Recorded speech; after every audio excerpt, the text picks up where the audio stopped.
이번에는 그러면 네. 이게 좀 궁금할 거예요. 이게 학생들은 궁금해하지 않을 수 있어요. 아이 뭐 공부도 안 했는데 나한테 지금 어느 대학 갈 수 있느냐 뭐 이거 가지고 네. 자료 재가지고 말하면 안 된다 이러는데 네. 그래도 이제 부모님 입장에서는 네. 이 녀석이 공부를 했는데 네. 어느 정도 이 정도 성적이면 어느 정도 대학 갈 수 있느냐 네. 혹은 내가 원하는 대학은 어느 정도 득점을 해야 되느냐 이제 소위 말하는 6월 모의평가 성적을 가지고 네. 실전에 대한 예측을 해보는 거죠. 네. 소위 이제 합격 예측 뭐 네. 이런 건데 참고로 미리 말씀드립니다. 굉장히 러프해요. 예, 이걸 가지고 절대화하거나 네. 신문을 스크립하시면 안 됩니다. 네, 맞습니다. 예, 좀 참고 사항으로 이거 왜 하셔야 되냐면 6월 모의 수능이 1차 수능의 전초전이다 그러니까 이거 결과를 가지고 수시 6회를 어떻게 지원할 거냐.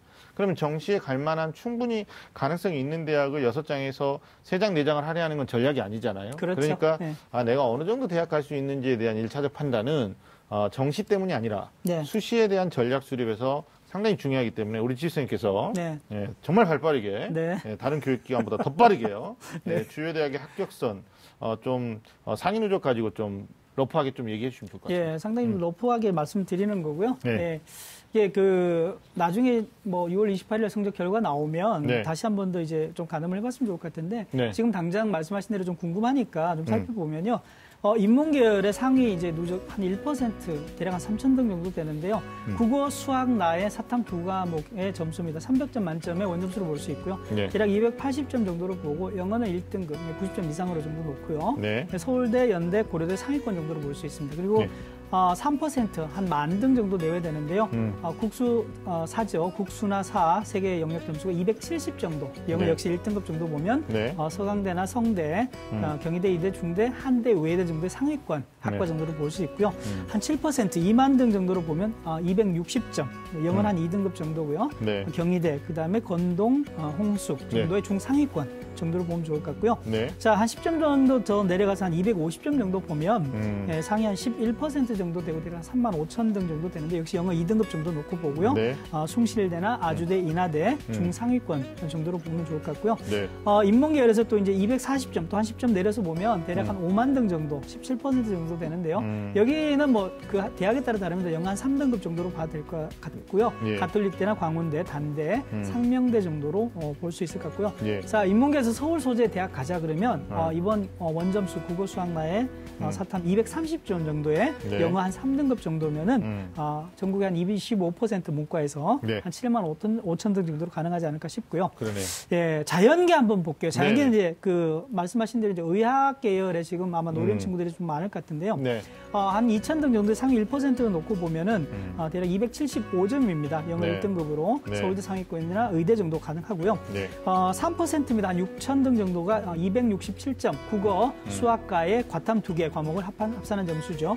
영어 1등급하고 이제 서울대, 연고대 중위권, 그다음에 성균관대 반도체 시스템 정도로 볼 수 있을 것 같고요. 네. 5% 한 10,000등 정도로 보면 260점 정도입니다. 영어 2등급에 서강대, 한대 중위권에 이대 상위권 정도로 이렇게 볼 수 있고요. 네. 250점, 10점 정도 내려서 10%입니다. 23,000등 정도 되고요. 영어 2등급 해서 중앙대, 홍익대, 건대, 경희대, 서울시립대, 중위권 이런 정도로 보면 좋을 것 같고요. 네. 예, 자연계에서 20% 한 46,000등 되는데요. 240점 또 한 10점 정도 내려서 영어 3등급 포함해서 광운대, 국민대, 단국대, 동국대, 숭실대 정도로 지원 가능할 것 같고요. 예. 자연계열의 서울 소재 대학을 가자 그러면 역시 이제 문과와 똑같이 한 230점 정도 점수에 네. 영어 3등급 정도 되면 한 6만 등 정도로 네. 진학이 가능하지 않을까 이렇게 살펴봤는데요. 네. 하기석 선생님 정말 강조해 주셨는데 이게 정말 러프하게 네, 저희가 러프하게. 네. 보는 거기 때문에 네. 뭐 이 정도 점수면은 대략 어느 정도 선이구나 정도로 생각하시지. 그렇죠. 네, 뭐 절대 이걸로 대학 갈 수 있다 없다 이 대학 정도 된다 안 된다 네. 이런 판단을 하지 말았으면 좋겠습니다. 가뜩이나 영어가 절대평가로 바뀌었기 때문에 이 네. 지표 합이 안 되거든요. 네. 그러니까 탐구 점수라는 게 사실 첫 번째는 학생들이 많이 공부를 하지 않았다. 예. 두 번째는 과목마다 원점수 득점에 따라서 표준점수 100분위가 바뀌기 때문에 그렇죠. 나중에 서열이 뒤바뀔 수 있거든요. 충분히. 근데 예. 이제 국어 수학만 가지고 예측을 한다는 건 무리가 있으니까 그러면. 일단 국어, 수학, 탐구 네. 이 세 개 300점 만점 기준으로 뭐 275점에서 230점, 네. 뭐 이렇게 280에서 230 이렇게 얘기해 주셨으니까 뭐 이건 궁금한 건 학생들이 아니에요, 사실. 맞습니다. 우리 네. 학부모님 특히 네, 네. 아빠들은 또 별로 관심이 없어요. 엄마들이 이제 궁금해하시는 내용인데 대략 그 정도에서 그래서 뭐 제가 좀 위안을 드린다라면 가고 싶은 대학이 뭐 서성한이다. 네. 근데 자연계 학생인데 국수탐 해가지고 260점이 안 됐다. 네. 근데 뭐 거기서 몇 문제 정도가 모자라느냐 이렇게 좀 긍정적으로 학생들을 독려해야 되지 않을까. 자꾸 이 시점에서 너는 안 되겠다. 뭐 심지어 어떤 어머니 너는 못 쓰겠다. 이런 엄마들이 있단 말이에요. 안 됩니다. 정말 중요한 말씀을 네. 해주셨는데 사실은 이제 6월 모의 평가가 6월 지금 초에 치른 시험이었잖아요. 네. 이게 보면 이제 재학생 같은 경우에 3월, 4월, 5월 3개월 공부한 거예요. 네. 물론 이제 1, 2월 달부터 나 공부해야 되겠다 이런 네. 친구가 있지만 실제 수능에 뭐 지금 입시 구조상 네. 집중할 수가 없는 상황이라서 3학년 와서 3월 달부터 했다고 그러더라도 이제 3개월 동안 시험 준비를 해서 본 시험이기 때문에 네네. 나중에 남아있는 시간들에 보면 수능 성적의 변화라는 것은 또 무궁무진하고 실제로 이제 뒤에서 잠깐 말씀드리겠습니다만 수시 지원을 딱 마무리 짓고 난 다음부터는 정말 그때는 본격적인 수능 게임을 해야 되는 친구들이 있거든요. 그래서 그 한 뭐 100여일 정도 시간에 사실은 많이 성적이 올라가기도 하고 막 떨어지기도 하고 막 그런 상황이라고 보면 좋을 것 같습니다. 저희들이 입시본색 하면서 매번 반복하는 말 중에 하나가 네. 대범하고 긍정적인 학부모님과 같이 거주하는 학생들이 정말 수능에서 인계점을 폭발하는 뭐 이런 성적대가 나오거든요. 맞습니다.